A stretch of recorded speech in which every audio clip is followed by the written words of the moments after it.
San Carlos Borromeo, cardenal y arzobispo de Milán. 4 de noviembre. El nombre Borromeo se deriva de bon Romeo, voces anticuadas del idioma italiano que originariamente significaban buen romero o peregrino de Roma, y más adelante sencillamente buen peregrino. Con estas dos palabras, bon Romeo como apellido, solía San Carlos firmar las cartas en los años de su juventud. Eran los Borromeos una antigua familia milanesa que logró conquistar eminente posición económica y social, merced a sus virtudes y a los servicios prestados a su país. Los reyes de España les encargaron la custodia del castillo de Arona, fortaleza principal del Ducado de Milán, cita a orillas del lago Mayor, a la entrada de hermosos valles alpinos. Hoy día puede verse en Arona una estatua colosal de nuestro santo que domina el lago y el valle inferior del Tesino. Y por cierto, no le va grande ese monumento al héroe famoso en el mundo entero, cuyo recuerdo planea todavía misteriosamente sobre la inmensa llanura lombarda. En Arona daremos con los recuerdos de su niñez, más que en las famosas islas borromeas con sus jardines y palacios, de cuyos esplendores no tuvo él noticia. Fue su padre el conde Gilberto Borromeo, varón cristianísimo y muy dado a la devoción. Aunque rodeado de honores, llevaba vida más propia de fraile. Cada día rezaba el breviario y dedicaba largas horas a la meditación. A menudo solía vestir hábito de penitente y se entregaba a ejercicios muy austeros. Se casó el año de 1528 con doña Margarita de Medicis, noble doncella descendiente de una familia lombarda y hermana del Papa Pío IV. Con los Medicis de Florencia solo tenía de común el nombre. La piedad de Margarita corría parejas con la de su esposo y procuró comunicarla a sus hijos con todo empeño. Nació Carlos en el castillo de Arona a 2 de octubre de 1538. Antes que él, habían nacido sus hermanos Federico e Isabel. Las actas de proceso de canonización traen el relato de una tradición local, según la cual, la noche de su nacimiento, iluminó los alrededores del castillo de Arona un lucidísimo resplandor de admirable claridad, semejante al arco iris. Por cierto, que a aquella misma hora aparecía en el firmamento de la iglesia un astro de primera magnitud cuyas luces no tardarían en irradiar al mundo. Primer llamamiento divino. Estudiante. Carlos pasó la niñez en Arona al lado de sus virtuosos padres. Los biógrafos nos lo representan como niño tranquilo y formal. Su más agradable pasatiempo era jugar a construir capillitas. Siendo de más edad, dice un antiguo biógrafo, huía de los juegos y entretenimientos pueriles. Solo tenía puesto el gusto en hacer altares y adornarlos, cantar alabanzas a Dios y cosas semejantes, que eran manifiesto indicio de su singular vocación. Desde su temprana edad empezó el niño a dar muestras de vocación eclesiástica, con grande contento y agrado de sus virtuosos padres. Siguiendo la costumbre de aquel tiempo, pasaba de ser heredero de los bienes y dignidades del conde Gilberto, su primogénito Federico. Carlos tenía que establecerse en el siglo o consagrarse a Dios en el estado eclesiástico, y optó por este último partido siendo aún muy joven. Solo tenía 8 años, cuando a 13 de octubre de 1545 recibió la tonsura en Milán en la iglesia de San Juan. Con esta ceremonia era ya clérigo y tenía derecho a percibir las rentas de los beneficios eclesiásticos que podían conferírsele. Sin embargo, no quiso nada hasta pasados 5 años. Su tío paterno, Julio César Borromeo, cedióle la abadía de los santos Gratiniano y Felino, situada en la villa de Arona. Llegó día en que la iglesia prohibió la colación de beneficios eclesiásticos a los niños, pero Carlos no abusó de aquellas rentas. Antes, reconociendo la grave responsabilidad que sobre él pesaba, mandó repartirlas a los pobres, sin tolerar nunca que se empleasen los bienes eclesiásticos en otros menesteres. Es el patrimonio de Cristo, decía, y por consiguiente de sus pobres. Tampoco echó nunca mano de aquellas rentas para sus necesidades personales. Enviáronle a Milán a fin de que estudiara humanidades, en especial la lengua latina. Poco inclinado estaba a los estudios literarios, por no ser de ingenio vivo y flexible, sino lento y positivo. Pero, merced a su esfuerzo constante, venció todas las dificultades, de tal manera que, siendo de solo 14 años, pudo cursar Derecho en la Universidad de Pavia, donde a la sazón enseñaba el famoso Francisco Alciato. Tenía apenas 21 años, 1559, cuando le proclamaron doctor in introque iure en ambos derechos. Con esta ocasión, su maestro Francisco Alciato pronunció un férvido elogio del nuevo doctor, cuyos talentos y virtud conocía bien. Carlos emprenderá grandes obras, dijo, y brillará como una estrella en la iglesia. No llegaron los padres del santo a poder alegrarse de sus triunfos. Hacía ya 10 años que había muerto su madre, doña Margarita, 1548, y unos meses que había perdido a su padre, el conde Gilberto. Aunque era el más joven de sus hermanos, fue Carlos su ayo y preceptor. Ordenó con notable talento la sucesión de sus deudos y logró que su hermano Federico conservase el gobierno de la ciudad de Arona. Entretanto, aunque el santo se olvidaba de sí mismo, el Señor le tenía muy presente y misteriosamente le iba preparando el camino de su santo servicio. A poco aconteció un suceso providencial que iba a dar a la vida de Carlos dirección definitiva. A 26 de diciembre de 1559 fue elegido papa su tío materno, Juan Angelo de Medicis, consagrado con el nombre de Pío IV, el 6 de enero de 1560. Hubo en Roma general contento con esta elección, pues esperaba que el nuevo papa acabaría con las intrigas que habían afligido a la Iglesia los postreros años de su predecesor, Paulo IV. Conocía Pío IV las grandes prendas de su sobrino Carlos, por lo que determinó tomarlo a su servicio y cargar sobre él la mayor parte del gobierno de la Iglesia. Muy pronto hubo de alegrarse de haber realizado tal elección. Ascensiones de un alma. Llegó Carlos a Roma el mes de enero de 1560 y fue nombrado protonotario apostólico y refrendario de la firma pontificia. Cargos honrosísimos para un joven de 22 años. Además, y movido por divina inspiración, admitió Pío IV a su sobrino en el Sacro Colegio a 31 de enero y le confirió título cardenalicio de la diaconía de los santos Vito y Modesto. Pocos días después, el 8 de febrero, nombróle administrador de la iglesia de Milán, y muy luego recibió las legaciones de Bolonia, Romania y las Marcas y varias abadías. Andando el tiempo, Pío IV confirióle los cargos de arcipreste de Santa María la Mayor, penitenciario mayor y protector de varias naciones y órdenes religiosas. Extrañamos hoy día ver con tantos cargos y dignidades a un joven clérigo, pero ello no admiraba a los contemporáneos del santo. Era la costumbre de aquel tiempo.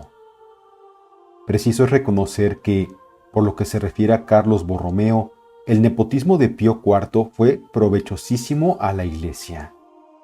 No se hallaba todavía el santo tan desasido de los honores y de sus deudos que no le interesase el buen nombre y la riqueza de su familia, por lo que trabajó con todo empeño para colocar y casar honrosamente a sus hermanos mayores. Aún no llevaba un año en Roma cuando casó a su hermano Federico con Virginia de la Rovere, hija del duque de Urbino. Todas las esperanzas de la familia Borromeo estaban puestas en Federico.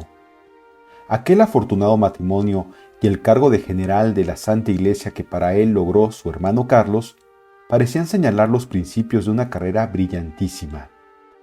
Inesperada muerte tronchó en flor tan halagadoras esperanzas.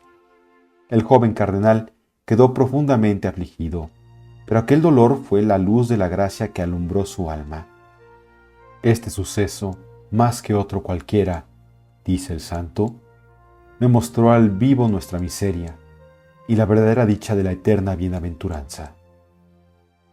Desde entonces empezó a deshacerse valerosamente de cuanto entendió ser mundano en su vida, y comenzó por escoger para maestro y guía de la vida espiritual al padre Juan Bautista de Rivera, de la Compañía de Jesús, el cual le adelantó mucho y puso en gran perfección. Acabado el estudio de la teología, preparóse a la ordenación sacerdotal, la cual recibió en la Iglesia de los Santos Apóstoles a principios de agosto de 1563, en el Concilio de Trento. Viviendo su tío el Papa Pío IV, tuvo el joven cardenal Borromeo mucha parte en multitud de negocios religiosos y políticos. No cabe mencionarlos aquí todos. Preciso es, no obstante, señalar siquiera que asistió al Concilio de Trento, 1545 a 1563, cuyas actas y catecismo mandó redactar. También trabajó en la reforma del breviario. El santo dio ejemplo de obediencia a los decretos del concilio. Redujo a mucho rigor su propia vida y la servidumbre de su casa, y se dio con denuedo a desterrar abusos de la misma ciudad de Roma. El Señor le otorgó, en la persona de San Felipe Neri, eficacísima ayuda para la reforma del clero romano. Ambos santos rivalizaron de celo para arrebatar almas al demonio. Eso precisamente quería expresar San Felipe cuando le gritaba a Carlos: ¡Ladrón! ¡Ladrón! La reforma de la música religiosa, decretada por el concilio, dio ocasión a un interesante episodio digno de anotar aquí. Había por entonces en Roma un músico genial, Juan Pierluigi de Palestrina, maestro de capilla de Santa María la Mayor desde el año 1561. De haber seguido al pie de la letra los decretos del concilio, hubiérase excluido la polifonía de la música sacra. Como Pío IV, que era músico, no se hallaba dispuesto a su presión tan radical, buscóse una solución. Palestrina la dio magníficamente. Compuso 3 misas que se cantaron ante una comisión cardenalicia y despertaron vivísimo interés. La tercera, llamada Misa del Papa Marcelo, pareció obra magistral. Sus armonías sencillas y profundamente religiosas aún conmueven a los fieles de hoy día, como conmovieron a Pío IV y a los cardenales romanos de 1564. Aquel mismo año, emprendió Carlos la reforma de la diócesis de Milán. No pudiendo ir todavía él mismo, envió como precursor a un vicario general piadoso y sapientísimo llamado Nicolás Ormaneto. Llamóle a Roma para darle algunas órdenes y el mes de junio envióle con plena jurisdicción. Hasta el verano del año siguiente no le dio licencia al pontífice para trasladarse a Milán, con el fin de que tomase posesión de la sede arzobispal y celebrase el concilio provincial prescrito por los decretos del Concilio de Trento. Deseando Pío IV que Carlos notase los progresos de la reforma católica en las regiones por donde iba a pasar, otorgóle jurisdicción de legado a latere en toda Italia. Lo primero que hizo en Milán fue reunir un concilio provincial. A él acudieron 11 obispos. No se contentó el cardenal con promulgar los decretos del Concilio de Trento, sino que proporcionó a los obispos algunos medios excelentes para facilitar su cumplimiento. Al morir Pío IV en 1565, volvió Carlos a Roma y asistió al cónclave, que dio a la Iglesia un papa insigne en la persona del ilustre San Pío V, arzobispo de Milán. El nuevo pontífice dejó a Carlos en libertad para salir de Roma. El santo aprovechó para tornar con la mayor brevedad posible a su iglesia y llegó a Milán a 5 de abril de 1566. Desembarazado ya de los cuidados a que tuviera que entregarse mientras participó en el gobierno de toda la iglesia, consagróse en adelante únicamente a las obligaciones del ministerio pastoral. Sin embargo, aún siguió irradiando su influencia por los ámbitos de Italia. Así tuvo que encargarse de varias embajadas cerca de los principales señores de la península. En uno de estos viajes conoció a San Luis Gonzaga y le dio la primera comunión. Estas múltiples ocupaciones y trabajos, a los que su alma fervorosa abarcaba sin aparente fatiga, no le impedían dedicar especial atención a las necesidades de la propia diócesis, y necesidades a cuya solución acudía siempre con celo paternal. La iglesia de Milán necesitaba importantísimas reformas. Habíase introducido el desorden entre los eclesiásticos, y los seglares no respetaban la clausura y entraban impunemente en los conventos, de suerte que las vírgenes del Señor no se hallaban ya a cubierto de las seducciones del siglo. Tamañas irregularidades reclamaban prontas y enérgicas medidas para bien de los mismos escandalosos y ejemplaridad de todo el pueblo. El santo arzobispo quiso predicar primero con el ejemplo y sacrificarse por su rebaño. En su palacio episcopal llevaba vida de anacoreta. En sus últimos años llegó a sustentarse con solo pan y agua, y aún tomaba tan frugal sustento una sola vez cada día. Vida tan austera quebrantó su salud, por lo que el Papa Pío V le mandó que atemperase algún tanto aquellas penitencias. Vendió los muebles lujosos, desembarazóse de sus ricos vestidos y renunció a todos los beneficios que heredara de su tío y de su hermano, y empleó lo restante de sus bienes para sostén de los seminarios, hospitales, escuelas y alivio de los pobres vergonzantes y de los mendigos. Parecía haberse olvidado de sí mismo a fin de no pensar sino en las necesidades de los demás. Cuanto pudiese significar un alivio a sus hijos espirituales, volaba enseguida de sus manos. Con este celo del santo arzobispo, encendióse más y más la saña del enemigo común, y una tarde, mientras estaba en su oratorio haciendo oración con algunos familiares, entró un asesino secretamente y disparó el arcabuz sobre el prelado. La bala pasó las ropas y llegó hasta la carne, pero detenida como por mano invisible, cayó a los pies del santo sin herirle. Los presentes se levantaron para seguir y prender al malhechor, pero el santo cardenal los contuvo con un ademán y todos prosiguieron la oración como si nada hubiese sucedido. A tanto llegaba su caridad. A pesar de las súplicas del arzobispo, la justicia no perdonó al criminal, el cual padeció en compañía de sus cómplices el castigo de los parricidas. Entendió Carlos que sus trabajos serían estériles si no daba a su iglesia sacerdotes dignos y capacitados para cooperar a las empresas reformadoras, y fundó 3 seminarios y algunas escuelas apostólicas. El celoso arzobispo echó mano de los religiosos para que le ayudasen a evangelizar la diócesis. Llevó a Milán a los padres de la Compañía de Jesús y les encargó la custodia de la iglesia parroquial de San Fidel. Tuvo asimismo grande cuenta con la educación cristiana de la juventud, fundó colegios en Lucerna y Friburgo, y también llamó para dirigirlos a los padres jesuitas, cuyo mérito había ya apreciado en Milán. Llevó asimismo a algunos padres teatinos, a quienes dio en custodia la abadía de San Antonio, y finalmente llamó a los capuchinos y dioles misión de evangelizar la comarca montañesa de Suiza. No bastaba todo esto al celo del santo. Para poner dique a las audacias del libertinaje y de la herejía, juntó 6 concilios provinciales y 11 sínodos diocesanos. Merced a las providencias tan oportunamente dictadas por estas asambleas, la disciplina eclesiástica revivió pujante y ejemplarizadora, y poco a poco desaparecieron de la diócesis antiguos y muy arraigados abusos. La peste de Milán de 1576. A pesar de sus esfuerzos, no logró Carlos triunfar de todas las resistencias y hubo de anunciar los castigos divinos.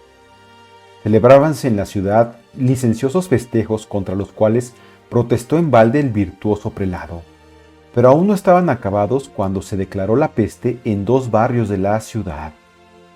Con las primeras nuevas del contagio, huyeron precipitadamente el príncipe, el gobernador y los magistrados municipales. El santo prelado quedó solo con el clero en la ciudad abandonada por las autoridades civiles. En vano le instaban a algunos a que dejase a Milán, so pretexto de cuidar de los demás fieles de la diócesis. No era por cierto el santo un pastor mercenario, y quiso participar de la aflicción de sus ovejas. Por espacio de 6 meses fue la providencia de los pobres, de los moribundos y de los hambrientos.